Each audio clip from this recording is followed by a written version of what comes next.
So we're going to replace the bulb in the Yatatron 6000 range hood.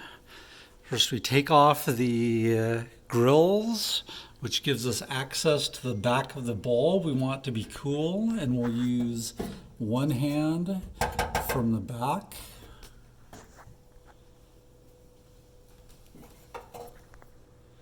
And then sometimes I can do it from underneath just by turning, but it's best to also have a hand back here. And so just twist it anti-clockwise about a quarter of a turn, and it will come down. And then we can put it back in, the new bulb back in.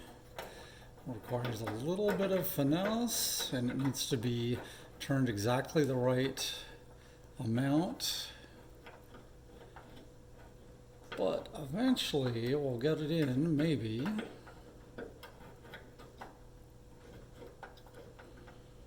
He says, like it actually happens.